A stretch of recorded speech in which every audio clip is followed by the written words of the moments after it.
আমি একই ভুল পুনরায় করে ফেলেছি। রাকিব আঁতকে উঠে শুধালো, কি? তুই মেঘকে মেরেছিস? আবির দীর্ঘশ্বাস ফেলে শুধু।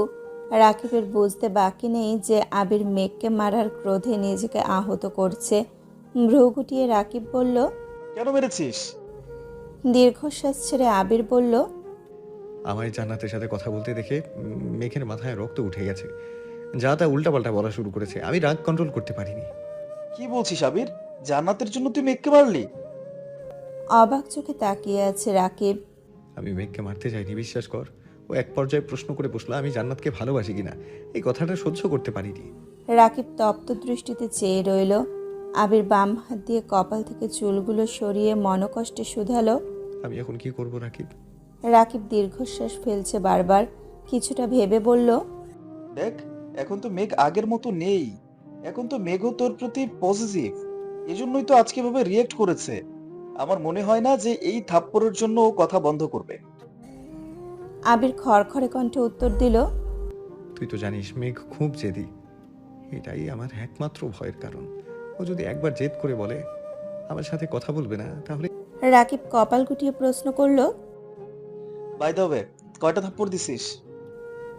আবির তপ্ত স্বরে বলল।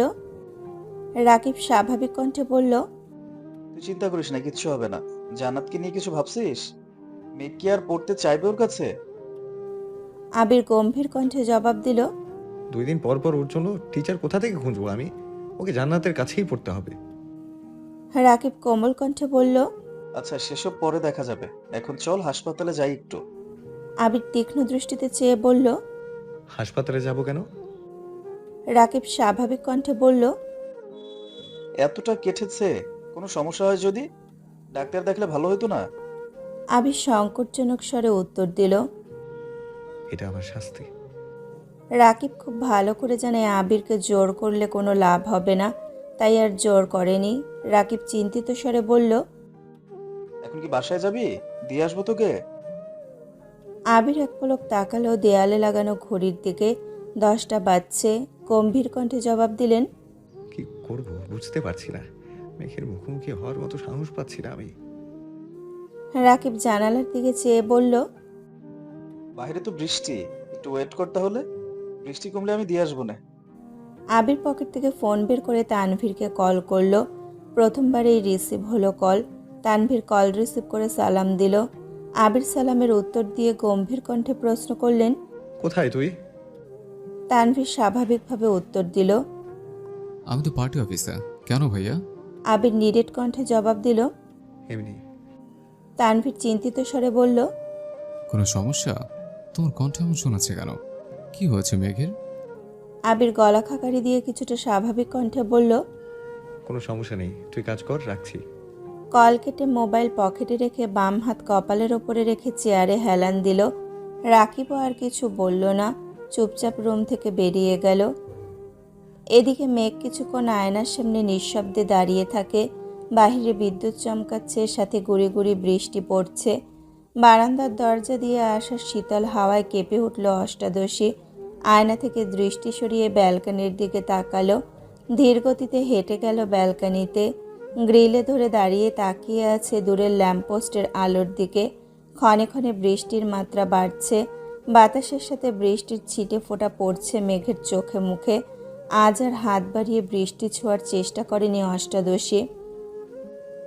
বেশ কিছুক্ষণ দাঁড়িয়ে রইল ব্যালকনিতে। হঠাৎ ভেতরটা ছটফটিয়ে ওঠে। নিজের ভেতরে থাকা একাকার সম অভিযোগ কাউকে বলতে ইচ্ছে করছে মেঘের। বৃষ্টির পানি আপন গতিতে পৃথিবীর বুকে লুটিয়ে পড়ছে। তা দেখে মেঘের ইচ্ছে করছে মনের মধ্যে পুষে রাখা চাপা কথাগুলো খোলা আকাশের নিচে দাঁড়িয়ে সৃষ্টিকর্তাকে জানাতে।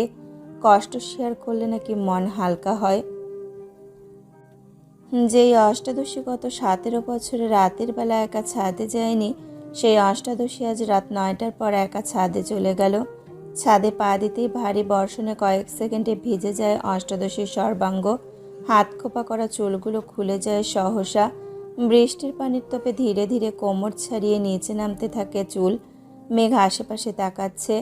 দূর দূরান্তের উঁচু উঁচু বিল্ডিংয়ের ছাদ থেকে হালকা আলো ভেসে আসছে মেঘেদের ছাদে। লাইটের আলোর প্রভাবে গাছ ভর্তি ছাদের এই দিক ওই দিক গাছের ছায়া পড়ে আছে। কিছু কিছু জায়গা দেখে মনে হচ্ছে ভূতেরা বসে মিটিং করছে। মেঘের দৃষ্টি সেই দিকে পড়তেই কিছুটা কেঁপে ওঠে, তবে ঘন ঘন বিদ্যুৎ চমকানোতে বুঝতে পারে এগুলো গাছের ছায়া। বিদ্যুৎ চমকানোর সঙ্গে সঙ্গে মেঘও সম্পূর্ণ ছাদে হাঁটছে। হাঁটতে হাঁটতে ছাদের একপাশে রাখা বেতের সোফার একটাতে বসে পড়ল। হেলান দিয়ে বসাতে চুলের কম অর্ধেকটা অংশ ছাদের ফ্লোরে পড়ে আছে। মেঘ আকাশের পানে তাকিয়ে বলা শুরু করলো, আল্লাহ, আমার জীবনে তো হিটলার স্বভাবের ব্যক্তির কোনো অস্তিত্ব ছিল না, তাহলে কেন তুমি আমাকে ওনার সামনে নিয়ে আসলে? এই অনুভূতিহীন মানুষটা কেন আমার জীবনের সাথে জড়িয়েছে? উনি যদি অন্য কাউকেই ভালোবাসেন তাহলে আমায় কেন ওনার প্রতি দুর্বল বানিয়েছো? আমি এখন কি করব? একসাথে প্রশ্নগুলো করে কয়েক মুহূর্ত নীরব থাকে। অক্ষিপল্লব বেয়ে অনর্গল নোনা জল গড়িয়ে পড়ছে, তার সাথে বৃষ্টির পানি মিশে কানের নিচ দিয়ে যাচ্ছে আপন গতিতে। বেশ খানিকটা সময় নীরব থেকে শীতল কণ্ঠে শুধালো, আমি কি কখনো কারোর প্রিয় হতে পারবো না? বেশ খানিকটা সময় মেঘ নিস্তব্ধ হয়ে বসে রইল। মনের যত কষ্ট, ক্ষোভ, অপ্রাপ্তি ছিল সবই প্রকাশ করলো আপন মনে। ঘণ্টাখানেক বসার পর সোফা থেকে উঠে হাঁটতে শুরু করলো। একপাশে রেলিং ধরে দাঁড়িয়ে আপন মনে গুনগুন করে গান গাইছে। আমি কি তোমায় খুব বিরক্ত করছি? বলে দিতে পারতা আমায়। হয়তো আমার কোনো প্রয়োজন নেই, তবু লেগে থাকি একটা কোনায়। তুমি বলে দিতে পারতা আমায়, চিঠি লিখবো না ওই ঠিকানায়। আমারও তো মন ভাঙে, চোখে জল আসে, আর অভিমান আমারও তো হয়। অভিমান আমারও তো হয়, যদি ওই ফেলে রাখা সুখ। অন্যদিকে আবির এখনো চেয়ারে হেলান দিয়ে বসে আছে। 11টার দিকে মালিহা খান কল করলেন। আবির কল রিসিভ করে সালাম দিল। মালিহা খান সালামের উত্তর দিয়ে কিছুটা তপ্ত স্বরে বললেন, তুই কি বাসায় আসবি না? আবির স্বাভাবিক কণ্ঠে বলল, আসবো একটু পর। কেন? রাগান্বিত কণ্ঠে মালিহা খান বলে উঠলেন, তোরা ভাই বোন মিলে কি শুরু করেছিস? তুই বাইরে বাইরে থাকিস, তানভীর নির্বাচনের ভেজালে 12টার আগে বাসায় ফিরতে পারে না। এদিকে তোর বোনের 2-1 দিন পর পর কি যে হয়ে যায়, খায় না কিছু না। তোরা যদি রাতেই খাবি না তাহলে বলে রাখতে পারছি না আমরাও তোদের জন্য আর রান্না করব না। আবির হেলান থেকে উঠে মেরুদণ্ড সোজা করে বসল। নিরেট কণ্ঠে শুধালো, মেঘ খায়নি? মালিহা খান সহসা উত্তর দিলেন, না। আবির গম্ভীর কণ্ঠে বলল, তুমি শুয়ে পড়ো, আমি আসছি। আর কিছু না বলেই উঠে পড়ল। আবিরকে রুম থেকে বের হতে দেখে রাকিব আর রাসেল দুইজনই ছুটে আসে। অন্যান্য দিন কাজ শেষ করে 10টা কি 10টা 30-এর মধ্যেই চলে যায় সকলে, কিন্তু আজ আবিরের মুড অফ দেখে তারা কাজ শেষ করেও বসে আছে। আবিরকে কিছু বলার সাহসও পাচ্ছিল না। রাকিব স্বাভাবিক কণ্ঠে বলল, চল আমি তোকে দিয়ে আসি। আবির শক্ত কণ্ঠে জবাব দিল। আমি একা যেতে পারবো। রাকিব পুনরায় বলে উঠল, তোর হাতের অবস্থা দেখছিস তুই? এই অবস্থায় বাইক চালালে তো অ্যাক্সিডেন্ট করবি। তার থেকে আমার কথা মান, আমি দিয়ে আসি তোকে। আবির শক্ত দৃষ্টিতে তাকালো রাকিবের দিকে, দাঁতে দাঁত চেপে ঘোষণা করল। বললাম তো যেতে পারবো। রাসেল ঠান্ডা কণ্ঠে বলল, এত বৃষ্টিতে বাইক নিয়ে যেতে পারবি? আবির আর কিছুই বলল না। বড় বড় পা ফেলে অফিস থেকে বেরিয়ে গেল। টানা 2 ঘন্টার ওপরে ভারী বর্ষণ হচ্ছে, যার ফলে ঢাকার রাস্তাঘাটে পানি জমে একাকার অবস্থা।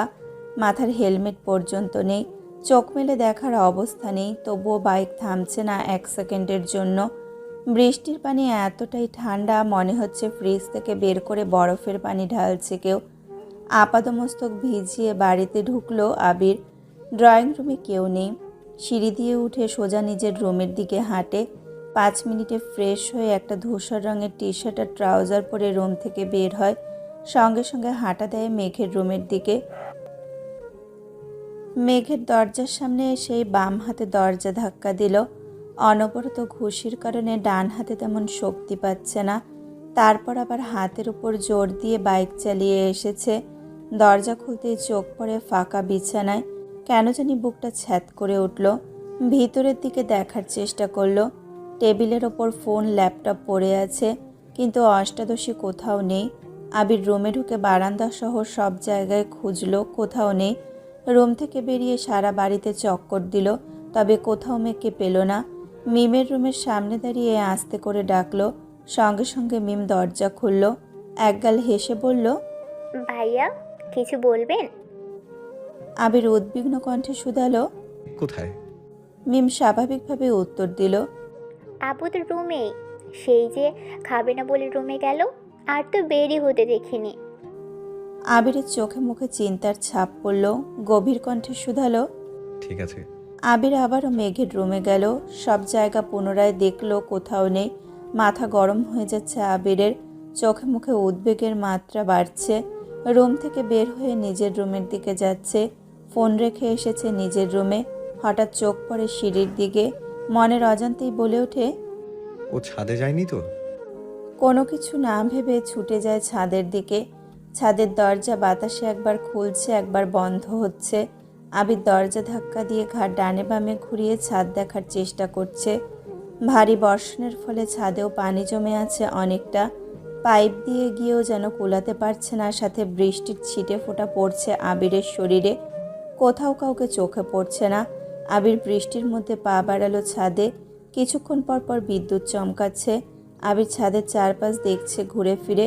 হঠাৎ বিদ্যুৎ চমকানোতে আবিরের দৃষ্টি পড়ে রেলিং ঘেঁষে ছাদের ফ্লোরে বসে আছে অষ্টাদশী। ছাদের সাইড দিয়ে যাওয়া পাইপের ওপর পড়ে আছে মাথা, শরীরের বাকি অংশ ছাদের ফ্লোরে জমা পানির মধ্যে পড়ে আছে। আবির অকস্মাৎ চিৎকার দিয়ে উঠল। মেঘ? এক মুহূর্তে দৌড়ে গেল মেঘের কাছে। অজ্ঞান হয়ে পড়ে আছে আবিরের প্রণয়নে। আবিরের হাত কাঁপছে, তবুও জাপটে ধরল মেঘের পিঠ বরাবর। সহসা অষ্টাদশীর ঘাট থেকে মাথা পর্যন্ত আঁকড়ে ধরল নিজের প্রশস্ত বুকে। মেঘের শরীর বরফের ন্যায় শীতল হয়ে আছে, শুধু মাথাটা একটু একটু গরম। আবির কয়েকবার আকুল স্বরে মেঘকে ডাকলো, কিন্তু মেঘ নিস্তেজ হয়ে পড়ে আছে। মেঘের এই অবস্থা দেখে আবিরের সমগ্র পৃথিবী ঘুরছে। বৃষ্টির পানি বরাবরই মানুষের উপকারে আসে।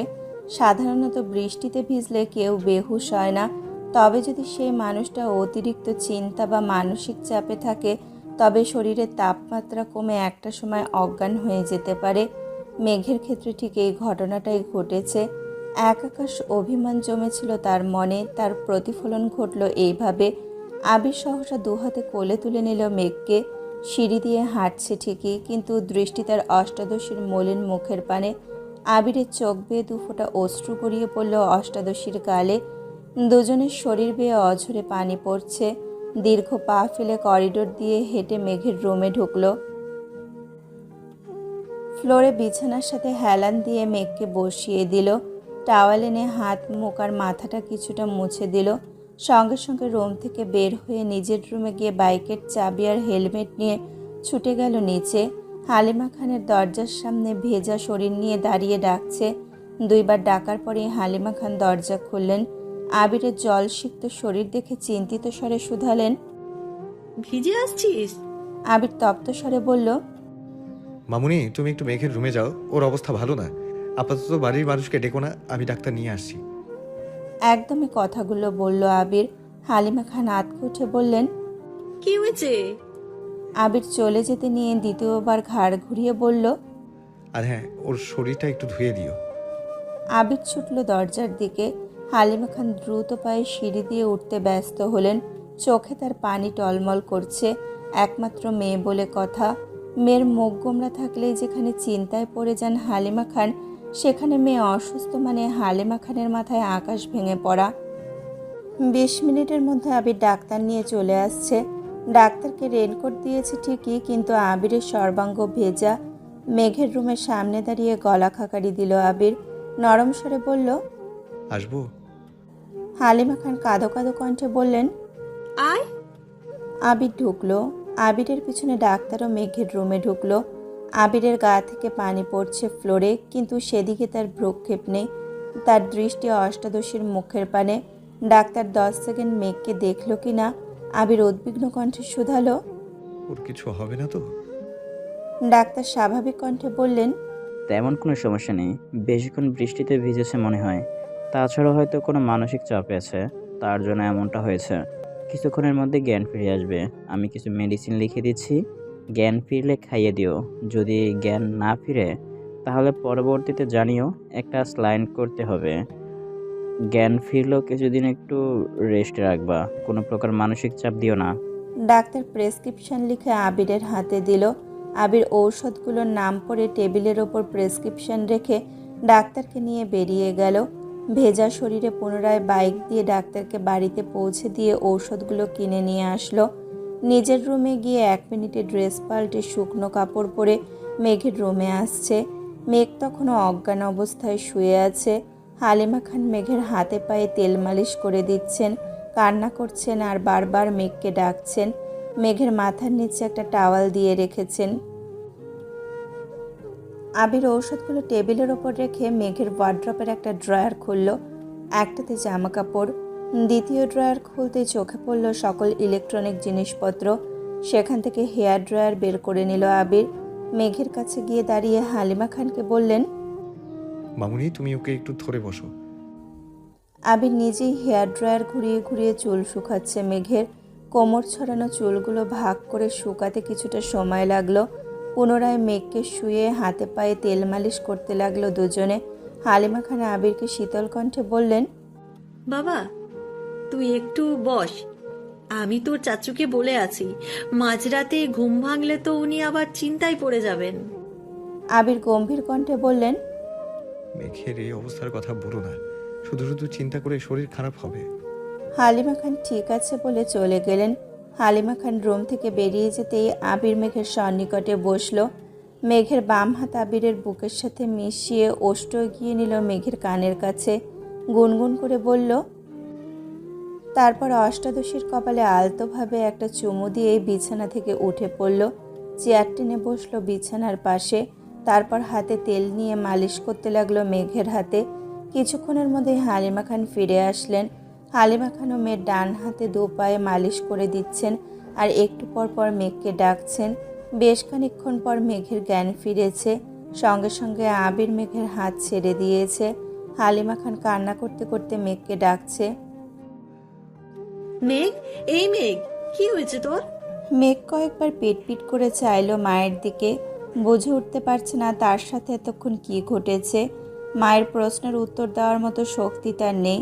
চোখ ঘুরিয়ে নিজের অস্তিত্ব বোঝার চেষ্টা করছে। নিজের রুমটা পরখ করতে লাগলো মেঘ। হঠাৎ দৃষ্টি পড়ে বাম পাশের চেয়ারে বসা আবির ভাইয়ের দিকে। মায়াভরা দৃষ্টিতে তাকিয়ে আছে মেঘের পানে। মেঘও কয়েক মুহূর্ত তাকিয়ে রইল আবির ভাইয়ের দিকে। মনে পড়তে লাগলো সন্ধ্যার পর থেকে ঘটে যাওয়া ঘটনাগুলো। তৎক্ষণাৎ দৃষ্টি সরিয়ে নিল আবির ভাইয়ের দিক থেকে। পুনরায় চোখ বন্ধ করে ফেলল মেঘ। হালিমা খান মেঘের কপালে হাত রেখে আটকে উঠলেন। সঙ্গে একবার গালেও হাত রাখলেন। সহসা বলে উঠলেন, মেঘের তো জ্বর উঠেছে। আবির গম্ভীর কণ্ঠে বলল, তুমি ওকে উঠাও, আমি খাবার নিয়ে আসছি। ওষুধ খাইয়ে দিলে যদি একটু কমে। হালিমা খান চিন্তিত স্বরে বললেন, তানবীর কোথায় আছে? আবির শক্ত কণ্ঠে জবাব দিল, ওকে জানিয়েছি, আসতেছে। হা কর। পুরুষালী কণ্ঠে কিছুটা কেঁপে ওঠে মেঘ। তৎক্ষণাৎ ছোট করে হাঁ করল। আবির ভাই অষ্টাদশীকে নিজের হাতে খাইয়ে দিচ্ছে, কিন্তু অষ্টাদশীর মনের ভেতর আনন্দ নেই, নেই কোনো উত্তেজনা। যে আবির ভাই তার মনের ভেতর সারাক্ষণ এক্কা দোক্কা খেলতো, সেই আবির ভাইকে চোখ মেলে দেখার সাধ্য তার হচ্ছে না। কয়েক লোকমা ভাত কোনো রকমে গিলল। পরের বার দিতে গেলে আস্তে করে বামে ডানে ঘাড় ঘুরালো। আবিরও বুঝতে পারল মেঘের অভিব্যক্তি। জোর করল না আর। হাত ধুয়ে নিজের হাতে মেঘের মুখ মুছে দিল। তারপর ঔষধ খাইয়ে একবার মেঘের কপালে হাত রাখল। জ্বরের মাত্রা বাড়ছে। আবির শীতল কণ্ঠে বলল, মামুনি তুমি থাকো ওর কাছে, কোনো সমস্যা হলে আমায় ডেকো, আমি সজাগ আছি। আবির প্লেট হাতে নিয়ে চুপচাপ বেরিয়ে গেল রুম থেকে। 10-15 মিনিট পর তানভীর দৌড়ে বাড়িতে ঢোকে। এমপির গাড়ি করে ড্রাইভার এসে দিয়ে গেছে তানভীরকে। মেঘের রুমে গিয়ে কোমল কণ্ঠে মাকে শুধালো। মেঘের পাশে বসে কপালে হাত রাখলো। থার্মোমিটার এনে জ্বর মাপলো 100 ডিগ্রি ফারেনহাইট তাপমাত্রা। মেঘ জ্বরে কাঁপছে। তানভীর ছুটে গিয়ে নিজের রুমের ক্যাবিনেট থেকে আরেকটা কম্বল এনে বোনের গায়ে ছড়িয়ে দিল। তারপর একটা ছোট রুমাল ভিজিয়ে কিছুক্ষণ জলপট্টি দিল। হালিমা খান এখনো ফুপিয়ে ফুপিয়ে কাঁদছেন। তানভীর মায়ের দিকে চেয়ে মোলায়েম কণ্ঠে বলল। ডাক্তার কি বলছে? হালিমা খান কান্নারত কণ্ঠে বললেন, হ্যাঁ, আবির খাইয়ে দিয়ে গেছে। তানভীর নমনীয় কণ্ঠে মাকে প্রশ্ন করল। ভাইয়া কোথায়? কিছুক্ষণ হলো। তানভীর আর কিছু বলল না, চুপচাপ কিছুক্ষণ জলপট্টি দিল বোনের কপালে। তবে জ্বর কমার কোনো নামগন্ধ নেই। এদিকে আবির রুমে এসে ব্যালকনিতে পায়চারি করতে লাগলো। বাইরে এখনো বৃষ্টি হচ্ছে, মাঝে মাঝে কিছুক্ষণ বিরতি নেয় আর ভারী বর্ষণ শুরু হয়। তাপমাত্রা কম থাকার পরেও আবিরের শরীর ঘামছে, স্থির হতে পারছে না কোনোভাবেই। তামাটে চেহারা কুচকুচে কালো বর্ণের হয়ে আছে। দুপুরে খাবার খেয়েছিল, তারপর সন্ধ্যায় শুধু 1 কাপ কফি খেয়েছে। মধ্যরাত হয়ে গেছে, খায়নি এখনো, তাই মুখটা মলিন আবির হয়ে যদি আছে। নিজ থেকে হাতের রেসপন্স অবস্থাও না করে করুন। তবে তাকে বাসায় বাঁচানো ফেরার সম্ভব পরে হবে না। ব্যান্ডেজ খুলে ফেলেছিল। বৃষ্টির পানিতে কাটা অংশগুলো ফ্যাকাশে হয়ে গেছে। কিছুক্ষণ পর আবির বড় বড় পা ফেলে ছাদে চলে গেল। সম্পূর্ণ শরীর ভিজাতে বেশি সময় লাগলো না। ছাদের কর্নার থেকে সিঙ্গেল সোফা টেনে মাঝ বরাবর রেখে সেখানে বসে পড়ল। অসীম দূরত্বে চেয়ে থাকে অনেকটা সময় ধরে। পরপর চোখ বন্ধ করে শ্বাস টেনে নিজেকে প্রশ্ন করল। আমি কি এখন আবারও ভুল করে ফেললাম? আবিরের মনে পড়ছে পুরনো স্মৃতি। এক প্রণয়িনী 2 বছরের নীরবতা কুরে কুরে খাচ্ছিল তাকে। প্রিয় মানুষের উপস্থিতি যেমন বক্ষস্পন্দন বাড়াতে সক্ষম, তার থেকেও বেশি কষ্টদায়ক নিজের প্রেয়সীকে গুরুগম্ভীর থাকতে দেখা, আর যার কারণ সে নিজেই। একটা সামান্য ভুলের কারণে গত 2টি বছরে প্রেয়সী তার চোখে চোখ রাখেনি, এক টেবিলে একসাথে খেতেও বসেনি, মুখ ফুটে একটা কথাও পর্যন্ত বলেনি। এর বেশি সহ্য করার ক্ষমতা একটা 18 বছরের যুবকের পক্ষে কখনো সম্ভব ছিল না। প্রেয়সীর প্রতি অনুভূতি তার অতলস্পর্শী বিশালতার সমুদ্রের ন্যায়, যা কখনো পরিমাণ করা সম্ভব না। যখন তার সহ্যের সীমা শেষ হতে চলল, তখন তার সামনে 2টি রাস্তা ভেসে উঠেছিল। এক স্কলারশিপে বিদেশ যাওয়া, দ্বিতীয় হলো ঢাকা ভার্সিটিতে পড়াশোনা। আবির বাড়ির প্রতিটা সদস্য থেকে মতামত নিয়েছিল সেদিন। এমনকি তার হৃদয়হরণের কাছেও সেদিন আকুল মিনতি করে জিজ্ঞেস করেছিল সে কি চায়। ছোট্ট হৃদয়হরণের অভিমানের মাত্রা এতটাই তীব্র ছিল যে সেদিনও আবিরের চোখে চোখ রাখেনি, আবিরের কোনো কথারও উত্তর দেয়নি। 2 বছর যে ললনার অভিমান ভাঙাতে অক্ষম, সেই ললনার অভিমান কয়েক মাসে ভাঙানো সম্ভব ছিল না। তারপরও আবির শেষবার যাওয়ার আগে অভিভূতের ন্যায় নিষ্পলক চেয়েছিল তার সেই ললনার দিকে। যদি একবার বলতো, ভাইয়া তুমি যেও না, কিন্তু না, সেই দিনও মুখ ফুটে কিছু বলেনি তার প্রেয়সী। আবির পাড়ি জমালো ভিন দেশে। পার্থিব জগতের মাঝে অপার্থিব সৌন্দর্যের অধিকারী তার সেই ছোট্ট ললনাকে ফেলে চলে গিয়েছিল বহুদূর অতীত। আমাদের কাদম্বিনী নৌপোর পরে চঞ্চল পায়ে সারাক্ষণ খানবাড়িতে ছুটোছুটি করত, অথচ আবির সামনে আসলেই তার পা থেমে যেত, মুখ লুকাতো মায়ের আঁচলের নিচে। আবির খুব চেষ্টা করেছিল ললনার অভিমান ভাঙানোর, কিন্তু সে প্রতিবারই ব্যর্থ হয়েছিল। পড়তে গেলে, ঘুমাতে গেলে সেই চঞ্চল পায়ের নৌপুরের শব্দ আবিরের হৃদয় ভেঙে চূর্ণ বিচূর্ণ করত। যেই ছুটোছুটি, যেই চঞ্চলতা সে নিজের চোখে দেখতে পারে না, তার শব্দ কানে আসলে আকাশ ভেঙে পড়ত মাথায়। তাই খুলিয়ে নিয়েছিল মেঘের পায়ের নূপুর। দেশ ছেড়ে যাওয়ার কিছুদিন পূর্বে তানভীরকে জড়িয়ে ধরে 2 বছরে জমাটবদ্ধ নীল পাহাড় ভেঙে অঝরে কেঁদেছিল আবির। বোধশক্তি হওয়ার পর সেটাই ছিল আবিরের প্রথম কান্না। লোকে বলে পুরুষ মানুষের কাঁদা নিষেধ, কান্না এলেও কাঁদা যাবে না, চাপিয়ে রাখতে হবে তা মনের গহীনে। কিন্তু যখন জীবনের সবচেয়ে মূল্যবান জিনিসটা হারিয়ে যায় বা নিজের থেকেও প্রিয় ব্যক্তির সাথে দূরত্ব বেড়ে যায়, তখন পুরুষ মানুষ চাইলেও নিজেকে শক্ত রেখে অনুভূতি চেপে রাখতে পারে না। তানভীর আবিরের সেই মরা কান্না দেখে বিস্ময়কর চোখে তাকিয়েছিল। কয়েক মুহূর্ত পর আবিরকে জড়িয়ে ধরে কয়েক শতবার শুধু জিজ্ঞেস করেছিল, কি হয়েছে? কি হয়েছে ভাইয়া? কাছে কেন? বলো আমায়। কিন্তু বাঁধহীন কান্নার ফলে আবির কোনো উত্তরই দিতে পারছিল না। পরক্ষণে তানভীর উপলব্ধি করেছিল হয়তো দেশ ছেড়ে, প্রিয়জনদের ছেড়ে চলে যাবে, তাই এভাবে কাঁদছে। সে আর প্রশ্ন করেনি, চুপচাপ ভাইয়ের কান্নার গভীরতা মাপতে ব্যস্ত হয়েছিল। আবিরের সেই ক্রন্দন স্থির হয়েছিল প্রায় 1 ঘন্টা।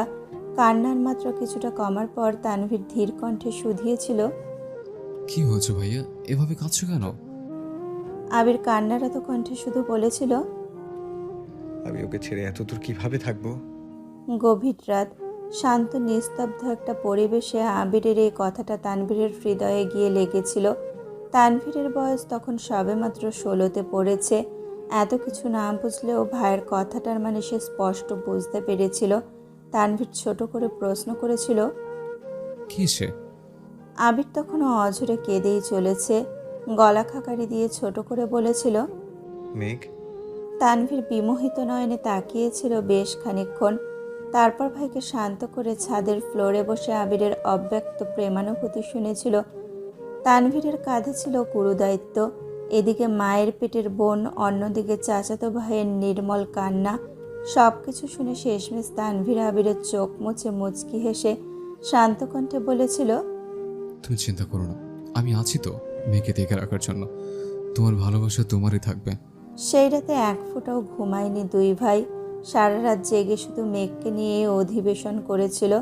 এমনকি দেশ ছেড়ে যাওয়ার দিনও আবির তানভীরকে জড়িয়ে ধরে শুধু একটা কথাই বলেছিল, ওকে দেখে রাখিস, ওর উপর যেন কোনো আঁচ না পড়ে। আবির দেশ ছাড়ার পর থেকে মেঘকে দেখে রাখার গুরুদায়িত্ব পড়েছে তানভীরের ওপর। মেঘ কোথায় যায়, কার সাথে মিশে, খাওয়া, পড়াশোনা, স্কুল, কলেজ, টিউশন, পছন্দ অপছন্দ সব কিছু দেখে রাখা ছিল তানভীরের প্রথম কাজ। শত ব্যস্ততার মাঝেও আবির দিনে কমপক্ষে 3 বার করে তানভীরকে কল দিয়ে শুধু মেঘের খোঁজ নিত। 7 বছরে এমন একটা দিন কাটেনি যে আবির মেঘের খোঁজ নেয়নি। তবে গত 7 বছরে মেঘের কোনো ছবি দেখেনি আবির।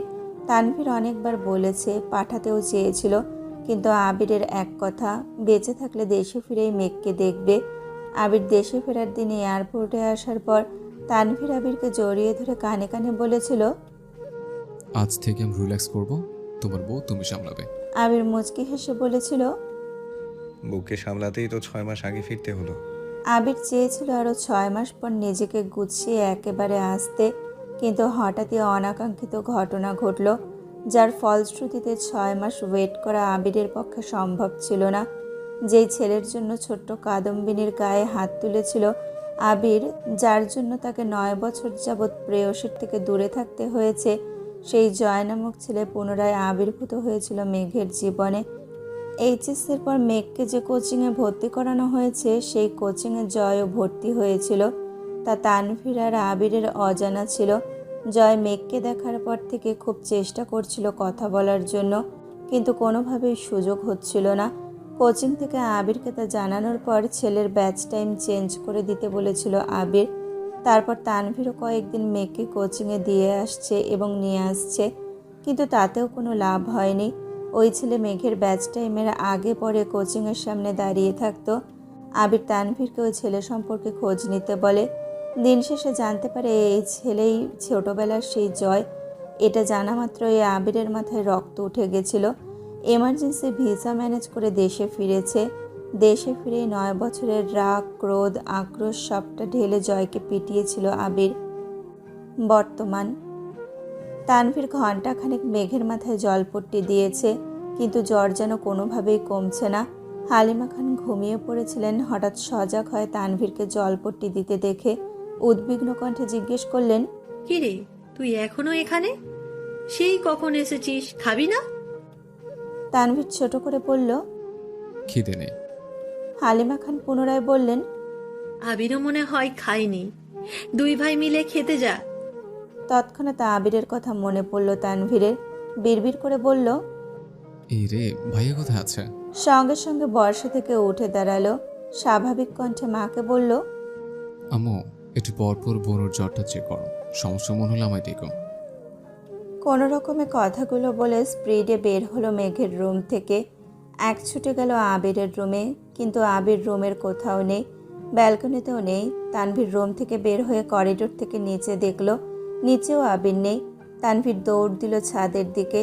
ছাদের দরজার থেকে চোখ পড়ল আবিরের সিঙ্গেল সোফাতে বসে আকাশের পানে মুখ করে বসে আছে। এক মুহূর্ত দেরি না করে তানভীর বৃষ্টির মধ্যে আবিরের কাছে দৌড়ে গেল। ছোটাছুটির ফলে তানভীরের শ্বাস নিতে কষ্ট হচ্ছে।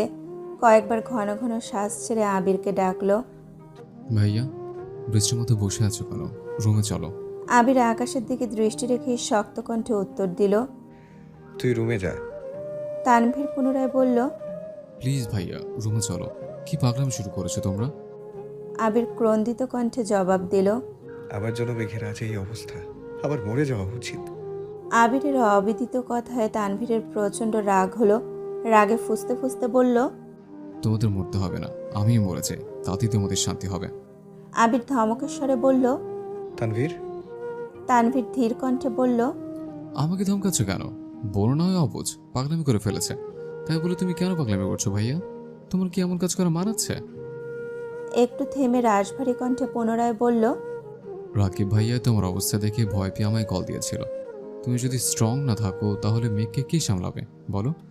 তুমি তো জানো ভাইয়া, আমার জীবনে মেঘ আর তুমি সবচেয়ে কাছের মানুষ। তোমার বা মেঘের কিছু হলে আমি বাঁচতে পারবো না। প্লিজ পাগলামি করো না, রুমে চলো। প্রথম কথাগুলো শক্ত কণ্ঠে বললেও শেষ কথাগুলো বলার সময় তানভীরের গলা ভিজে আসছিল।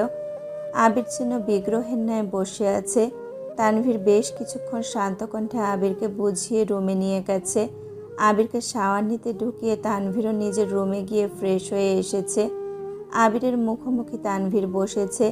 ছাদে অন্ধকার থাকার কারণে আবিরের অভিব্যক্তি বোঝা যায়নি। আবিরের চোখ মুখ ফুলে আছে, দেখে বোঝাই যাচ্ছে বেশ খানিকটা সময় কেঁদেছে। তার উপর বৃষ্টি, এখনো চোখ টকটকে লাল হয়ে আছে। তানভীর আবিরের হাতটা সামনে এনে এপাশ ওপাশ ঘুরিয়ে দেখলো হাতের অবস্থা খুব খারাপ। তানভীর ঔষধের বক্স থেকে একটা মলম বের করে অল্প অল্প করে লাগিয়ে দিচ্ছে। আবির দাঁতে দাঁত চেপে তা সহ্য করছে। গত 1 ঘন্টা যাবৎ আবিরকে বুঝিয়ে তানভীর রুমে এনেছে। এখন কোনোভাবেই রিয়্যাক্ট করা যাবে না। তানভীর যথেষ্ট শান্ত আর হাস্যোজ্জ্বল একটা ছেলে, তবে রাগ উঠলে কেমন যেন গম্ভীর হয়ে যায়। আবিরের হাতে মলম লাগিয়ে তানভীর আস্তে করে বলল। ব্যান্ডেজ করে দিব ভাইয়া? আবির স্বাভাবিক কণ্ঠে জবাব দিল। ব্যান্ডেজ লাগবে না, খোলা থাকলে তাড়াতাড়ি ঠিক হবে। তানভীর স্বাভাবিক কণ্ঠে বলল। ভাই খাবে না? আবির গম্ভীর কণ্ঠে উত্তর দিল। না। তানভীর কোমল স্বরে বলল। প্লিজ ভাইয়া চলো না, খেতে চাই। আবির নিরেট কণ্ঠে জানালো। আমি খাবো না বললাম তো, তুই খেয়ে নে। তানভীর বুঝতে পারল ভাইকে জোর করে কোনো লাভ হবে না, তাই চুপচাপ রুম থেকে বেরিয়ে চলে গেল। আবিরের বাকি রাতটা কাটলো ব্যালকনিতে দাঁড়িয়ে। ধীরে ধীরে ভারী বর্ষণ কমেছে, ঝিরিঝিরি বৃষ্টিও এক সময় কমেছে। ফজরের নামাজ পড়ার জন্য আবির বাসা থেকে বেরিয়ে গেছে, ফিরেছে ঘন্টা 2 পর। প্রতিদিন সকালবেলা নিচে রান্না আর পেপার পড়ার ধুম লাগলেও আজ ড্রয়িং রুম সম্পূর্ণ ফাঁকা। আবির দীর্ঘ পায়ে সিঁড়ি দিয়ে উঠল। মেঘের রুমে সবাই হুমড়ি খেয়ে পড়েছে। আলী আহমেদ খান, মোজাম্মেল খান, ইকবাল খান থেকে শুরু করে বাড়ির 3 কর্ত্রী, এমনকি মিম, আদিয়া, তানভীরও উপস্থিত সেখানে। মেঘ শঙ্কিত হয়ে রইল। সবাই যেন একজোটে মেঘের উপর হামলা চালাচ্ছে। মেঘ সবার দিকে বারবার তাকাচ্ছে শুধু। মোজাম্মেল খান রাগান্বিত কণ্ঠে প্রশ্ন করলেন। বৃষ্টিতে ভিজতে গিয়েছিলি কেন? বৃষ্টিতে ভিজলে যে জ্বর উঠবে সে বোধ শক্তি কি তোর হয়নি এখনো? ইকবাল খান মোজাম্মেল খানকে শান্ত করতে ব্যস্ত। এরই মধ্যে আলী আহমেদ খান ধীর কণ্ঠে বলে উঠলেন। এখন 1 মিনিট নষ্ট করা একটা দিন নষ্ট করার সমান। ইচ্ছেকৃত জ্বর বাঁধানো কি ঠিক হয়েছে তোমার? কথাটা শান্ত স্বরে বললেও এই কথার অভিপ্রায় অষ্টাদশীর বোধগম্য হলো। মালিহা খান, আকলিমা খানও যেন একজোটে বিলাপ শুরু করেছে। যে যার মতো প্রশ্ন করছে, কোথা থেকে ভিজে আসছিলি, কখন গেছিলি, ভিজলি কেন, আরও কত শত প্রশ্ন। মেঘ নির্বাক চোখে শুধু তাকিয়ে আছে।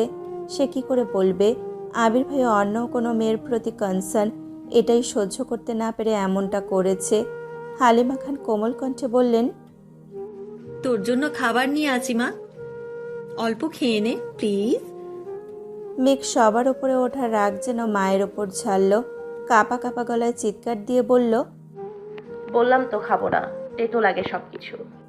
কথাটা ঠিকমতো শেষও করতে পারল না। আবির হাজির হলো রুমে। মেঘের দৃষ্টি আবিরের দিকে পড়তে অকস্মাৎ কম্বল টানল কপাল পর্যন্ত। আবির গম্ভীর কণ্ঠে বলল। এখানে এত ভিড় করার মতো কি আছে?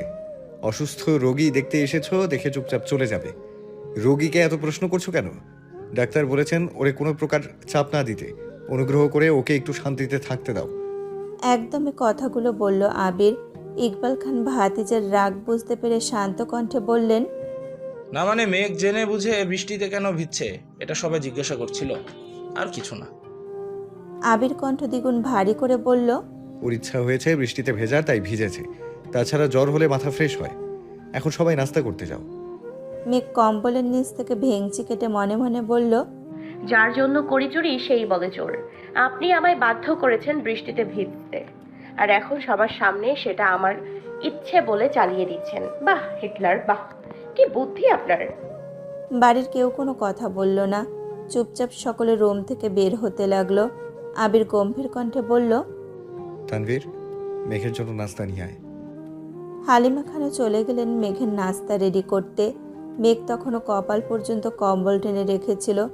রুম নিস্তব্ধ হয়ে যাওয়ায় মেঘ ভেবেছে সবাই চলে গেছে, তাই এক আঙুল আস্তে করে কম্বলটা কপাল থেকে নামাতেই চোখে পড়ল আবির ভাইয়ের শানিত চোখের দিকে। মেঘ আর আবির ভাইয়ের চোখাচোখি হতেই আবির একটানা দুইবার ভ্রু নাচালো। আবির ভাইয়ের এমন কাণ্ডে মেঘ হেসে ফেলল। তৎক্ষণাৎ মনে পড়ে গেল ও তো আবির ভাইয়ের ওপর রেগে আছে। অকস্মাৎ মুখ গোমড়া করে ফেলল মেঘ। আবির চেয়ার টেনে মেঘের বিছানার পাশে বসে মৃদু কণ্ঠে শুধালো, এখন কেমন লাগছে? জ্বর কি কমেছে? মেঘ ওষ্ঠ উল্টালো, কিছুই বলল না। আবির সহসা মেঘের কপালে হাত রাখলো, সাথে একবার গলায় হাত রেখে সঙ্গে সঙ্গে কপাল কুঁচকে হাত সরিয়ে নিল। তটস্থ হয়ে বলল, এখনো তো অনেক জ্বর। বসা থেকে উঠে টেবিল থেকে থার্মোমিটার নিয়ে বিছানায় বসে মেঘের জিহ্বার নিচে ধরল। মেঘ হাঁ করে তাকিয়ে আছে আবির ভাইয়ের দিকে। আবির কপাল কুঁচকে তাকিয়ে রইল মেঘের দিকে। দুইজনেই নিস্তব্ধ, দুই জোড়া চোখ গভীরভাবে অনুবন্ধী। মেঘের বুকের ভেতর তোলপাড় শুরু হচ্ছে। এর মধ্যে তানভীর গলা খাকারি দিয়ে রুমে ঢুকলো। তৎক্ষণাৎ দৃষ্টি সরিয়ে নিল আবির। তানভীরের কণ্ঠ শুনে মেঘ দৃষ্টি সরিয়ে ভাইয়ের দিকে চাইল। আবির থার্মোমিটার চেক করতে ব্যস্ত হলো। তানভীর ভাইয়ের দিকে প্লেট বাড়াতেই মেঘ চোখ গোল গোল করে তাকালো। মনে মনে বলল, এখনো কি আবির ভাই খাইয়ে দেবেন আমায়? আবির কোনো দিকে না তাকিয়ে ছোট করে বলল, তুই খাইয়ে দে। তানভীর বিস্ময় সমেত তাকালো আবিরের দিকে। আবির তানভীরকে চোখ দিয়ে ইশারা করতেই তানভীর স্বাভাবিক ভঙ্গিতে বলল, ঠিক আছে, আমি খাইয়ে দিচ্ছি। আবির বিছানা থেকে উঠে চেয়ারে বসে আছে। তানভীর মেঘকে উঠিয়ে খাওয়ানো শুরু করলো। মেঘ জোর করে অল্প অল্প খাচ্ছে। তানভীর মেঘকে এটা সেটা বলে বলে বোঝাচ্ছে আর খাওয়াচ্ছে। আবির যেন নীরব দর্শক, একবার ফোনের দিকে দেখছে, একবার মেঘের খাওয়া দেখছে। কোনো মতে অল্প খেয়ে মেঘ শীতল কণ্ঠে বলল, আর খাবো না ভাইয়া। তানভীরও আর জোর করলো না। পানির গ্লাস এগিয়ে দিল মেঘের দিকে। খাওয়া শেষে পানির গ্লাস টেবিলে রাখতে রাখতে তানভীর বলে উঠল, ভাইয়া, বোনকে ওষুধগুলো খাইয়ে দাও প্লিজ। আমি নিচে যাচ্ছি, খুব ক্ষুধা লাগছে। তানভীর রুম থেকে বেরিয়ে নিচে চলে গেছে। আবির ফোন পকেটে রেখে টেবিল থেকে ঔষধ রেডি করে মেঘের দিকে এগিয়ে দিল। মেঘও মাথা নিচু করে ঔষধগুলো খেয়ে নিল। আবির নিরেট কণ্ঠে বলল, সাবধানে থাকিস। আবির চলে যেতে নিলে মেঘ আবিরের ডান হাত আঁকড়ে ধরে। সহসা আবির ব্যথায় উফ করে উঠল। মেঘ সঙ্গে সঙ্গে হাত ছেড়ে দিল। মেঘ ভেবেছে আবির ভাই হয়তো বিরক্ত হয়েছেন মেঘের ছোঁয়াতে। অকস্মাৎ মেঘের মনটা খারাপ হয়ে গেল। কাঁদো কাঁদো কণ্ঠে মেঘ বলল, আমি মরে গেলে আপনি। এতটুকু বলতেই আবির অগ্নিদৃষ্টিতে চাইল অষ্টাদশীর দিকে। মেঘ কথা সম্পন্ন করতে পারল না। আবির রাগান্বিত কণ্ঠে বলল, চুপ। আবির দাঁতে দাঁত চেপে পুনরায় বলল, আর কোনো দিন যদি তোর মুখে এই কথা শুনি, তাহলে ওই দিনই তোকে মেরে বুড়িগঙ্গায় ফেলে দিয়ে আসবো। মেঘের ছোট হৃদয়টা আবির ভাইয়ের কথায় আবারও চূর্ণ বিচূর্ণ হলো। একটু রমস্বরও তো বলতে পারতেন, তা না মেরে ফেলবেন। মেঘের অক্ষিপট ভিজে আসছে। চিবুক নামিয়ে বিড়বিড় করে বলল, এই বাড়ির কেউ আমায় ভালোবাসে না, সবাই শুধু বকে। সবার রাগ ঝাড়ার একমাত্র জায়গা আমি। কেউ কেউ তো আবার গায়েও হাত তোলেন। শেষ কথাটা বলে আবিরের দিকে তাকালো। পল্লব ঝাপটাতেই গাল বেয়ে অশ্রু গড়িয়ে পড়ল। আবির অষ্টাদশীর মুখের পানে চেয়ে মনে মনে বলল, এই কেউটা তোকে ইচ্ছাকৃত মারতে চায়নি। এটা কি করে বুঝাবো তোকে? এই কেউটা যে নিজের থেকেও বেশি তোকে ভালোবাসে, তোকে মারার সাধ্যি কি তারা আছে? আমি পারছি না তোকে বুকে জড়িয়ে চিৎকার করে বলতে যে তুই আমার সব কিছু, তোকে ছাড়া আমি নিঃস্ব। আবির বিছানার পাশে বসে গলা খাকারি দিয়ে তপ্ত স্বরে বলল, তুই হয়তো জানিস না, কারো অলিখিত কাব্য তুই, কারো স্বস্তির নিঃশ্বাস নেওয়ার কারণ তুই, তো ডাগর ডাগর চোখের চাহনিতে কারো বিনাশ নিশ্চিত। তোর অনাদেয় কর্মকাণ্ডে খুব শীঘ্রই কারো মস্তিষ্কের রক্তক্ষরণ ঘটানোর কারণ হবে। সময় থাকতে সাবধান হয়ে যা মেঘ। মেঘ বিস্ময়কর দৃষ্টিতে চেয়ে রইল। জ্বরের ঘরে কথাগুলোর মানে বুঝলো কি না কে জানে। মেঘ কণ্ঠ খাদে নামিয়ে বলল, কার? আবির দীর্ঘশ্বাস ফেলে প্রখর বলল, তোর বাবা মায়ের। নিজের মনের ভাব চাচ্চু আর মামনির উপর চাপিয়ে দিতে বাধ্য হলো আবির। মেঘ অক্ষিপল্লব ঝাপটে বৃহৎ নয়নে চেয়ে আছে আবিরের দিকে। আবির ঠান্ডা কণ্ঠে বলল, আর কার ভালোবাসা প্রয়োজন তোর? আমার আব্বু যেখানে আমার সাথে প্রয়োজনের বাইরে কোনো কথা বলে না, সেখানে তোর ইচ্ছা অনিচ্ছা নিয়ে ভাবে। আম্মুর ভালোবাসা আশা করি আমার তোকে বোঝাতে হবে না। কাকামণি কাকিয়া তো ওদের সন্তানের থেকেও তোকে বেশি আদর করে। চাচ্চু আর মামুনির কথা কি বলবো? চাচ্চু আর মামুনির খুব শখ ছিল একটা মেয়ে বাবুর। তোর জন্মের পর দুজন খুশিতে এত কান্না করেছে যে এলাকার মানুষ ভেবেছিল এই বাড়িতে কেউ মারা গেছে। তানভীর ছেলে হয়েও এতটা গুরুত্ব পায়নি যতটা গুরুত্ব তুই চাচু আর মামুনিদের থেকে পাস। তানভীরের জীবনে বাবা মায়ের পরই তোর অবস্থান। মিম আদিত্য তোর ভক্তই। খান বাড়িতে তোর যতটুকু অগ্রাধিকার তা আমাদের কারণেই। আর কার ভালোবাসা চাস? একসাথে কথাগুলো বলে আবির থামলো, তারপর দীর্ঘশ্বাস ছেড়ে বলল, উল্টাপাল্টা কথা ভেবে নিজেকে কষ্ট দেওয়া বোকামি ছাড়া কিছুই না। মেঘ ডাগর ডাগর চোখে তাকিয়ে চিন্তিত কণ্ঠে শুধালো, আপনার কথা বললেন না কেন? মেঘের প্রশ্ন শুনে আবির ঢোক গিলে কপাল কুঁচকালো, তারপর শক্ত কণ্ঠে বলল, তোর এখন রেস্ট নেওয়া দরকার। আবির চেয়ার থেকে উঠতে নিলে মেঘ আবিরের ডান হাতের দু আঙুল আঁকড়ে ধরে। সঙ্গে সঙ্গে আবির দাঁতে দাঁত চেপে চোখ বন্ধ করে ফেলে। মেঘ সহসা আবিরের হাতের দিকে চাইল। আবিরের হাতের কাটা অংশে চাপ পড়ায় রক্ত বের হচ্ছে। সঙ্গে সঙ্গে হাত ছেড়ে দেয় মেঘ। মেঘ আর্তনাদ করে বলল, আবির ভাই, আপনার হাত এতটা কেটেছে কিভাবে? আবির তপ্ত স্বরে শুধু বলল, এমনি। আর কিছু না বলে রুম থেকে বেরিয়ে গেল। মেঘ নির্বাক চোখে তাকিয়ে আবির ভাইয়ের প্রস্থান দেখল। মেঘের মনে পড়ল মেন গেটের পাশের দেওয়ালে ঘুষি দেওয়ার কথা। ধরে নিল এর ফলেই আবির ভাইয়ের হাত কেটেছে। অষ্টদশী জানতেও পারল না তাকে থাপ্পড় দেওয়ার অপরাধে আবির কত শত ঘুষিতে নিজেকে আহত করেছে। গতকালের ঘটনাগুলো পরপর মনে হতেই মেঘের নিজের উপর বড্ড রাগ হলো। আবির ভাইয়ের অনুভূতি জানতে চাওয়ার কি দরকার ছিল? রাগে নিজের গালে থাপ্পড় দিতে ইচ্ছে হলো মেঘের। আবির ভাই জান্নাত আপুকে পছন্দ করলে মেঘের ব্যাপারে কোনো অনুভূতি থাকবে না, এটাই তো স্বাভাবিক। আবিরের সাথে এই জীবনে কখনো মেঘের সুসম্পর্ক ছিল বলে মনে পড়ছে না মেঘের। এই হিটলার স্বভাবের ব্যক্তির জন্য আজ সে জ্বরে ভুগছে, এটা ভাবতেই মাথায় রক্ত উঠছে। আবির মেঘের রুম থেকে বেরিয়ে নিজের রুমে গেল। একটা তালা নিয়ে ছাদের গেটে তালা ঝুলিয়ে দিল। তারপর নাস্তার টেবিলে চলে গেল। ততক্ষণে নাস্তার টেবিল ফাঁকা হয়ে গেছে। 3 কর্তি রান্নাঘরে কাজ করছে আর এটা সেটা নিয়ে কথা বলছে। আবির রান্নাঘরের সামনে গিয়ে রাশভারী কণ্ঠে বলল, ছাদের গেটে তালা দিয়ে দিয়েছি। তোমাদের কারো ছাদে যাওয়ার প্রয়োজন হলে আমার রুম থেকে চাবি নিয়ে যেও। আকলিমা খান চিন্তিত কণ্ঠে শুধালেন, মেঘ কি রাতে ছাদে গিয়ে ভিজেছিল? আবির ওপর নিচ মাথা নাড়ালো শুধু। মালিহা খান হালিমা খানের দিকে তাকিয়ে বললেন, যে মেয়ে ভূতে ভয় পায়, সন্ধ্যার পর বৃষ্টি হলে কানে আঙ্গুল দিয়ে বসে থাকে, সেই মেয়ে এত রাতে ছাদে গেল কিভাবে? হালিমা খান নির্বাক চোখে তাকিয়ে রইল মালিহা খানের দিকে। এই প্রশ্নের উত্তর ওনার কাছেও নেই। আবির কণ্ঠ দ্বিগুণ ভারী করে বলল, তোমাদের এসব নিয়ে গবেষণা করতে হবে না, যা হওয়ার হয়েছে। মেঘকে এই বিষয় নিয়ে আর কোনো প্রশ্ন করবে না। ছাদে না যেতে পারলে এমন কাণ্ড আর ঘটাতে পারবে না। এই টপিক এখানেই শেষ। আবির চুপচাপ নাস্তা করে নিজের রুমে চলে গেছে। তানভীরের সারাদিন কাটলো চায়ের পর চা খেতে খেতে। আবিরের জন্য ঘণ্টাখানেক তানভীরকেও বৃষ্টিতে ভিজতে হয়েছিল, যার ফলস্বরূপ গলা ব্যথা সর্দির উপক্রম হয়েছে। বিকেলে আবার এমপির সম্মেলনে যেতে হবে, তাই চা কফি খেয়ে গলা ঠিক রাখছে। দুপুরের খাবার খেয়ে বেরিয়ে পড়েছে সম্মেলনের উদ্দেশ্যে। আবির সারাদিনেও রুম থেকে বের হলো না। 3টার দিকে মালিহা খান আদিকে পাঠিয়েছিল ডাকার জন্য, কিন্তু আবির ঘুমাচ্ছে দেখে আদি দরজা থেকে চুপচাপ চলে আসছে।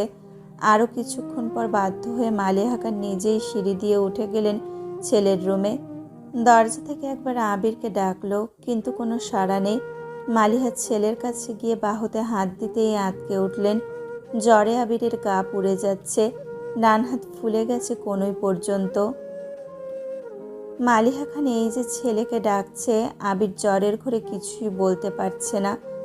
মালিহা খান রুম থেকে বেরিয়ে হাঁক ডাক শুরু করলেন। ইকবাল খান সোফায় বসে টিভি দেখছিল, ভাবির ডাক শুনে দৌড়ে গেলেন। মেঘ ঘুমোচ্ছিল, হালিমা খান মেঘের মাথায় জলপট্টি দিচ্ছিলেন। বড় জায়ের আর্তনাদে মেঘের রুম থেকে বেরিয়ে ছুটে গেলেন আবিরের রুমে।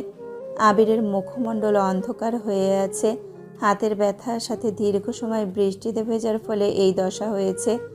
ইকবাল খান সঙ্গে সঙ্গে ডাক্তারকে কল দিয়েছেন। ঘণ্টাখানেক পর পরিস্থিতি শান্ত হলো। আবিরকে ব্যথার ঔষধ খাওয়ানো হয়েছে। মালিহা খান ছেলের মাথায় জলপট্টি দিতে ব্যস্ত হলো। হালিমা খান বেরিয়ে মেঘের রুমে গেলেন। ততক্ষণে মেঘের ঘুম ভেঙে গেছে। হালিমা খানের থমথমে চেহারা দেখে মেঘ শঙ্কিত হলো, উদ্বিগ্ন কণ্ঠে শুধালো, কি হয়েছে আম্মু? হালিমা খান মেয়ের কাছে বসতে বসতে বললেন, তোরা 3 ভাই বোন মিলে কি শুরু করেছিস বলতো? মেঘ স্বাভাবিক কণ্ঠে বলল, কেন, কি হয়েছে? হালিমা খান তপ্ত স্বরে বললেন, এদিকে তোর অবস্থা খারাপ, ওদিকে তানভীরের লাগছে সর্দি। সকাল থেকে চা কফি খেতে খেতে কিছুক্ষণ আগে বের হলো, এখন আবার আবিরের। মেঘ আতকে উঠে প্রশ্ন করল, কি হয়েছে আবির ভাইয়ের? হালিমা খান কোমল কণ্ঠে বলা শুরু করলেন, রাত থেকেই তো ছেলেটা দৌড়ের ওপর, বৃষ্টিতে ভিজে অফিস থেকে আসছে, তারপর তোরে ছাদ থেকে রুমে এনে রেখে ডাক্তার আনতে গেছে, আবার ডাক্তারকে গিয়ে ঔষধ নিয়ে আসছে। কিভাবে যেন হাত কেটেছে, সেই হাত ফুলে ব্যথা, এখন জ্বর উঠে গেছে, জ্বরে চোখ খুলতে পারছে না ছেলেটা। মেঘ মায়ের দিকে ড্যাব ড্যাব করে তাকিয়ে আছে আর মনে মনে ভাবছে, আবির ভাই আমার জন্য এত কিছু করেছে। তৎক্ষণাৎ মেঘের অভিব্যক্তি বদলে গেল, চোয়াল শক্ত হয়ে এলো, দীর্ঘশ্বাস ছেড়ে কপাল কুঁচকালো, মনে মনে বলল, আমি ওনাকে নিয়ে ভাবছি কেন? ওনাকে নিয়ে ভাবার তো মানুষ আছে। তাছাড়া উনি আমায় মেরেছেন, তার শাস্তি আল্লাহ ওনাকে দিয়েছেন। আমার তো এতে খুশি হওয়ার কথা। কথাগুলো ভেবে গাল ফুলালো। তারপর মায়ের মলিন মুখের পানে একবার তাকিয়ে আবার মনে মনে বলা শুরু করলো, যেখানে আব্বু আম্মু আর ভাইয়া কোনোদিন আমার গায়ে হাত তোলেনি, সেখানে উনি আমার গায়ে হাত তুললেন কোন অধিকারে? তাও আবার আরেকজনের জন্য। উনি আমাকে পছন্দ করলেও মেনে নিতাম। উনি তো জান্নাত আপুকে ভালোবাসেন, তাহলে আমার উপর অধিকার দেখাতে আসেন কেন? কারো জীবনে অবাঞ্ছিতের ন্যায় পড়ে থাকার চেয়ে একাকী জীবন কাটানো অনেক ভালো। আমি আপনার জীবনে অবাঞ্ছিত হয়ে থাকতে চাই না। আজ থেকে আমার মনে হিটলারের কোনো অস্তিত্ব থাকবে না। একবার সুস্থ হই, শুধু আপনার জীবনের সকল সিদ্ধান্ত আমি নিব। আমার জীবনের সকল সিদ্ধান্ত আমি নিব। আমার ব্যাপারে কাউকে নাক গলাতে দিব না। হালিমা খান মেয়ের কপালে হাত রেখে ব্যস্ত হলেন জলপট্টি দেওয়ার জন্য। গত রাত থেকে না খাওয়া এক করে মেয়ের যত্ন নিচ্ছেন। চোখ মুখে ক্লান্তির ছাপ স্পষ্ট। মেঘের মাথায় জলপট্টি দিতে দিতে মেঘের চুলে হাত দিলেন। দীর্ঘ চুলে জট লেগে অগোছালো হয়ে গেছে। হালিমা খান কোমল কণ্ঠে মেয়েকে বললেন, তুই সুস্থ হলে তোকে নিয়ে পার্লারে যাব। মেঘ ছোট করে শুধালো, কেন? হালিমা খান শ্বাস ছেড়ে শীতল কণ্ঠে বললেন, তোর চুলগুলো কাটতে হবে। মেঘ আতকে উঠে বলল, না, চুল ছোট করব আমি। হালিমা খান মেয়ের মাথায় হাত বুলাতে বুলাতে ঠান্ডা স্বরে বুঝাচ্ছেন, তুই তো নিজের যত্নই নিতে পারিস না, চুলের যত্ন কিভাবে নিবি? তার থেকে ভালো এখন চুলগুলো কেটে দিলে ভর্তির পরীক্ষা দিতে দিতে দেখবি বড় হয়ে যাচ্ছে। মেঘ চুপচাপ মায়ের কথা শুনছে, কোনো প্রতিবাদ করল না। চোখ বন্ধ করে শুয়ে আছে। এখনও জ্বর 100 ডিগ্রি সেন্টিগ্রেডেতেই আছে। ঔষধ খাওয়ানো হচ্ছে, তারপরও কমছে না। প্রয়োজন ছাড়া কারোর সাথে কথা বলে না, সারাক্ষণ চোখ বন্ধ করে শুয়ে থাকে, আর না হয় ঘুমায়। তানভীর বিকেলে বের হয়েই এমপি সম্মেলনে গেল। সেখানে প্রোগ্রাম শেষ করে তারা কয়েকজন মিলে এলাকায় বেরিয়েছে ভোট চাওয়ার জন্য। এক গলিতে কয়েকটা বাসায় ভোট চাওয়ার পর আচমকা তানভীরের নজর পড়ে মেন রোডে। সাথে কয়েকজনকে দায়িত্ব দিয়ে তানভীর দৌড়ে বেরিয়ে এসেছে গলি থেকে। মেন রোডে এসে গলা উঁচু করে ডাকলো, হ্যাঁ মেয়ে, দাঁড়াও। বন্যা সহসা পিছন ঘুরল। তানভীরকে দেখে বিস্মিত হয়ে বলল, ভাইয়া আপনি? তানভীর কয়েক কদমে এগিয়ে বন্যার মুখোমুখি হয়ে গম্ভীর কণ্ঠে প্রশ্ন করল। আমি তোমার কোন জন্মের ভাই? তানভীরের গোমরা মুখ কথায় বন্যা কিছুটা ভ্যাবাচাকা খেল। উদ্বিগ্ন কণ্ঠে বলল, না মানে আপনি মেঘের ভাইয়া তাই। তানভীর এবার কিছুটা কড়া স্বরে বলল, আমাকে ভাইয়া ডাকার অধিকার শুধু মেঘের। তোমার ইচ্ছে হলে তানভীর ভাই বলতে পারো, কিন্তু মায়ের পেটে ভাইয়ের মতো ভাইয়া ভাইয়া বলে ডাকবা না।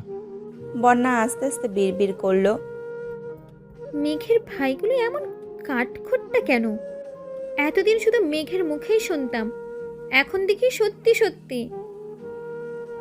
তানভীর টিস্যু দিয়ে নাক মুছে ছোট করে শুধালো। কোথায় যাওয়া ছিল? বন্যা তটস্থ হয়ে বলল, ফুচকা খেতে। বন্যা পুনরায় স্বাভাবিক কণ্ঠে প্রশ্ন করল, আপনি এখানে কেন ভাইয়া? প্রশ্ন শেষ করার আগেই চোখ পড়ল তানভীরের দিকে। তানভীর তীক্ষ্ণ দৃষ্টিতে চেয়ে আছে। বন্যা ঢোক গেলে ছোট করে বলল, সরি তানভীর ভাই। তানভীর মুচকি হেসে উত্তর দিল, সামনেই নির্বাচন, তাই ভোট যেতে এসেছিলাম। বন্যা নিরুদ্বেগ কণ্ঠে বলল, ও। তানভীর কপাল কুঁচকে বলল, এইভাবে রিয়েক্ট করলো কেন? আমাদের এমপিকে কি পছন্দ না? ভোট দিবা না? বন্যা আতঙ্কিত হয়ে তাকালো তানভীরের দিকে। ডানে বামে মাথা নাড়িয়ে বলল, না না, তেমন কোনো বিষয় না, তাছাড়া আমি তো ভোটারও হইনি। তানভীর বিরক্তি নিয়ে বলল, তাতে কি হয়েছে? তোমার আব্বু আম্মু বড় বোন তো আছে, তারা তো ভোটার। যেভাবে রিয়েকশন দিচ্ছ, মনে হচ্ছে গোষ্ঠীর কাউকে ভোট দিতে দিবে না। বন্যা মুখ ফুলিয়ে শ্বাস ছেড়ে আস্তে করে বলল, আপনাদের এমপিকেই ভোট দিতে বলবো। তানভীর মোলায়েম কণ্ঠে বলল, ঠিক আছে, এখন বাসায় যাও, কিছুক্ষণের মধ্যেই তোমাদের বাসায় আসছে। সবাইকে হালকা নাস্তা দিও। বন্যা চোখ গোল গোল করে চাইল, তারপর ছোট করে বলল, আমি ফুচকা খেতে যাচ্ছিলাম। তানভীর কণ্ঠ ভারী করে বলল, একদিন ফুচকা না খেলে কি মরে যাবে? বন্যা নির্বাক চোখে চেয়ে রইল। তানভীর গলা খাকারি দিয়ে পুনরায় বলে উঠল, ভেবো না তোমার জোর করছে। সত্যি বলতে সম্বলা থেকে সরাসরি এদিকে চলে আসছে। ওরা সকালের পর থেকে এখনো খায়নি কিছু। তো ওদের এদিকে নাস্তা খাওয়ার মতো কোনো দোকান রেস্টুরেন্ট কিছুই নেই। কাজ না শেষ করে যাওয়া সম্ভব না। আমার সন্ধ্যার আগে কাজ শেষ করতে হবে।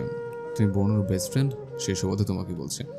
আমাকে না খাওয়ালেও চলবে, ওদের জন্য একটু চা বিস্কুট আর হালকা নাস্তার ব্যবস্থা করে দিলে খুব ভালো হতো। বন্যা স্বাভাবিক কণ্ঠে বলল। বন্যা পুনরায় প্রশ্ন করল, বাসা ছিলেন? তানভীর উপর নিচ মাথা নাড়ালো। বন্যা আর কথা না বাড়িয়ে চুপচাপ বাসার দিকে হাঁটা দিল। বন্যাদের মধ্যবিত্ত পরিবার, বাবা সরকারি কর্মকর্তা, বন্যারা 2 বোন আর 1 ভাই। বন্যার বড় বোনের স্নাতক শেষে এখন চাকরির জন্য পড়াশোনা করছে আর বিভিন্ন চাকরির পরীক্ষা দিচ্ছে। বন্যার ছোট মেয়ে, তাছাড়া বন্যার একটা ছোট ভাইও আছে, এখন ক্লাস 8-এ পড়ে, নাম হৃদ। বন্যা বাসায় গিয়ে আম্মু আর বোনকে বলে রান্নার ব্যবস্থা করছে। কিছুক্ষণ সময়ের মধ্যে নুডলস, পকোড়া, ফিরনির সাথে চা বিস্কুট রেডি করে ফেলেছে। কিছুক্ষণ পর হাজির হলো সকলে। এলাকার সব বাড়িতে বলে শেষের দিকে গিয়েছে বন্যাদের বাসায়। কলিং বেল চাপতেই কিছুক্ষণের মধ্যে বন্যা এসে দরজা খুলে দিল। তানভীর 2টো শপিং ব্যাগ এগিয়ে দিল বন্যার দিকে। সবাইকে বসতে বলে বন্যা ভিতরে চলে গেল।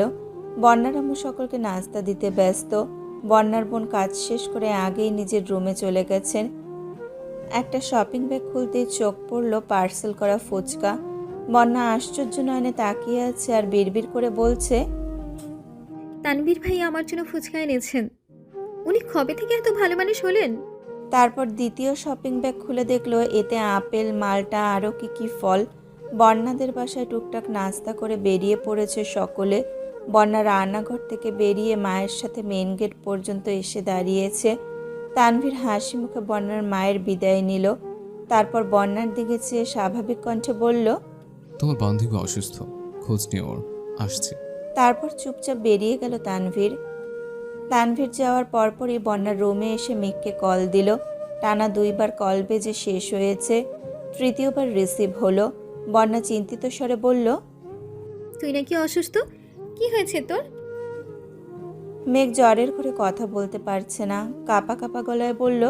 জ্বর? তোকে কে বললো? বন্যা স্বাভাবিক কণ্ঠে জবাব দিল। তানভীর ভাই আসছিল, উনিই বলে গেলেন। মেঘ কপাল কুঁচকে গলায় একটু জোর দিয়ে বলল। ভাইয়া তোদের ওখানে গেছিল নাকি? আমাদের এলাকাতে ভোট চাইতে এসেছিলেন, আরও কয়েকজন ছিল। আমাদের বাসায় হালকা নাস্তা করে গেছেন, আর তোর কথা ভুলে গেছেন। মেঘ ঠান্ডা কণ্ঠে বলল। আচ্ছা। বন্যা পুনরায় শুধালো। জ্বর কি বেশি? আর জ্বর কিভাবে বাঁধালি? মেঘ ভরাট শীতল কণ্ঠে উত্তর দিল। অনেক জ্বর, এমনি উঠছে। মেঘ মনে মনে ভাবছে, আবির ভাই থাপ্পড় মেরেছে, এটা কোনোভাবেই বন্যাকে বলা যাবে না। বন্যা উত্তেজিত কণ্ঠে বলল। বেবি শোন না। মেঘ জ্বরের ঘরেই বলছে। বল, শুনছি। বন্যা দেখুন উত্তেজিত কণ্ঠে বলল। জানিস, তোর ভাই তো আমার জন্য ফুচকা নিয়ে আসছে আজ। মেঘ এবার চোখ গোল গোল করে চাইল, গলা ঝেড়ে বলল। কাহিনী কি পুরোটা বল। বন্যা এবার স্বাভাবিক কণ্ঠে সম্পূর্ণ ঘটনা খুলে বলল। সবটা শোনার পর মেঘের সোজাসাপটা উত্তর। শোন, আমার ভাই যতই রাগ দেখাক না কেন, দিন শেষে আমার পছন্দের সব জিনিস ভাইয়াই এনে দেয়। আবির ভাইয়ের মতো এত নিষ্ঠুর না, তাই ভবিষ্যতে আমার ভাইকে নিয়ে বাজে কথা বলবি না। বন্যা উদ্বিগ্ন কণ্ঠে বলল। আবির ভাইয়ের সাথে আবার কিছু হয়েছে নাকি? মেঘ থাপ্পড়ের কথা এড়িয়ে গিয়ে বলল। ওনার ফোনে একটা মেয়ের ছবি দেখেছি, তাছাড়া জান্নাত আপুর সাথেও গতকাল কত মধুর স্বরে কথা বলেছেন। আমার মনে হয় জান্নাত আপুকেই উনি পছন্দ করেন। বন্যা বিরক্তি নিয়ে বলা শুরু করলো। ফালতু ব্যাটারি নিয়ে একদম ভাবি না তুই। তোর জন্য কিউট একটা বয়ফ্রেন্ড খুঁজে দিব। তুই কোনো চিন্তা করিস না, ওই ব্যাটার কথা ভুলেও ভাববি না। ওই ব্যাটা কি হারাচ্ছে সেটা একদিন ঠিক বুঝবে। মেঘের অক্ষিপট ভিজে আসছে, গলা খাকারি দিয়ে আস্তে করে বলল। সময় পেলে আমায় দেখতে আসিস, রাখছি এখন। সঙ্গে সঙ্গে কল কেটে দিল মেঘ। বন্যাও বুঝতে পারল মেঘের মন খারাপ, তাই আর বিরক্ত করেনি। মেঘ নীরবে কিছুক্ষণ চোখের জল ফেলে বিড়বিড় করে বলল। আমাকে অনুভূতিহীন আর নিষ্ঠুর হতে হবে, যাতে দুনিয়ার কোনো কষ্ট আমায় ছুঁতে না পারে। তারপর রুমের ছাদের দিকে চেয়ে অন্যমনস্ক কণ্ঠে গুনগুন করে গান গাইছে। আব ছায়া চলে যায় হিজলের দিন, অভিমান জমে জমে আমি ব্যথাহীন। আহারে জীবন, জলে ভাসা পদ্ম যেমন। রাত 9টার দিকে আলী আহমেদ খান আর মোজাম্মেল খান বাসায় ফিরেছেন। খাওয়া দাওয়া শেষ করে আবিরকে দেখতে এসেছেন। কিছুক্ষণের মধ্যে তানভীরও বাসায় ঢুকেছে। নিজের রুমে গিয়ে ফ্রেশ হয়ে মেঘের রুমে গেল। হালিমা খান মেঘের মাথায় জলপট্টি দিচ্ছেন। মেঘ চোখ বন্ধ করে শুয়ে আছে। মেঘের কাছে কিছুক্ষণ বসে আবিরের রুমে চলে গেল তানভীর। মালিহা খান ছেলের মাথার কাছে বসে মাথায় হাত বুলাচ্ছেন। জ্বর কিছুটা কমেছে, তবে হাতে হালকা ব্যথা, সাথে ফোলাটাও আছে। আলী আহমেদ খান আর মোজাম্মেল খান চেয়ারে বসে আছেন। তানভীর রুমে ঢুকে অন্য পাশে ঘুরে এসে আবিরের বিছানায় বসলো। কপালে হাত দিয়ে তাপমাত্রা বোঝার চেষ্টা করলো। আলী আহমেদ খান গম্ভীর কণ্ঠে বললেন। আবার কোথাও মারপিট করেছিলে? আবির নিস্তব্ধ হয়ে ছাদের দিকে চেয়ে আছে। আলী আহমেদ খান পুনরায় শুধালেন। কি হলো? কাকে মেরে নিজের হাতের এই অবস্থা করেছো? আবির আব্বুর দিকে চেয়ে নরম স্বরে বলল। আমি খুবই ভদ্র ছেলে, মারপিট একদমই পছন্দ করি না। আপনি শুধু শুধু টেনশন করেন আমাকে নিয়ে। আবিরের ভাবের কথা শুনে তানভীর বিস্ময় চোখে চেয়ে আছে আর মনে মনে বলছে। বাহ ভাইয়া বাহ, কি নাটকটাই না করছো, বলতেই হয়। আপনি গরু, আমি শিষ্য, বুদ্ধি আমার কম, আপনি বোঝাইয়া দিলে বুঝিতে সক্ষম। মোজাম্মেল খান কঠিন স্বরে বলে উঠলেন। মারপিট যদি নাইবা করবা তাহলে এই অবস্থা হলো কেন শরীরের? আবির আমতামতা করে বলল। রাস্তায় কিসের সাথে ধাক্কা লেগে কেটে গেছিল। তানভীর মিটিমিটি হাসছে আর মনে মনে বিড়বিড় করছে। আহারে বেচারা ভাই আমার। আলী আহমেদ খান বিরক্তির স্বরে বললেন। আগেই বলেছিলাম বাইক না কিনতে। 3-3টা প্রাইভেট কার থাকার পরও তোমাদের হয় না। আজকে যদি গাড়িতে চলাচল করতে তাহলে বৃষ্টিতে ভিজতে হতো না, আর হাতের এই অবস্থাও হতো না, আর এখন এভাবে জ্বরে পড়ে থাকতে না। শ্বাস ছেড়ে আবার বলা শুরু করলেন। ঠিকই তো, তোমার বন্ধু সেদিন এসে তোমার কোম্পানির ওপেনিং ডের ইনভাইটেশন নিয়ে গেল। তুমি আদমোরা হয়ে পড়ে থাকলে ওপেন কে করবে? আবির ছোট করে বলল, আমি করব। কপাল কুঁচকে আলী আহমেদ খান হুঙ্কার দিয়ে বললেন, এসব ভণ্ডামি বাদ দিয়ে কাজে মনোযোগ দাও। মারপিট করে জীবনে কিছুই করতে পারবে না, শুধু শত্রুর সংখ্যাই বাড়াবা। কোম্পানি শুরু করার অনুমতি চেয়েছো, অনুমতি দিয়েছি। এখন যদি কোম্পানির কাজের বাইরে নিজের মর্জি মতো চলো তাহলে আমাকেও কঠোর হতে হবে, এই আমি বলে রাখলাম। মালিহা খান কোমল কণ্ঠে বললেন,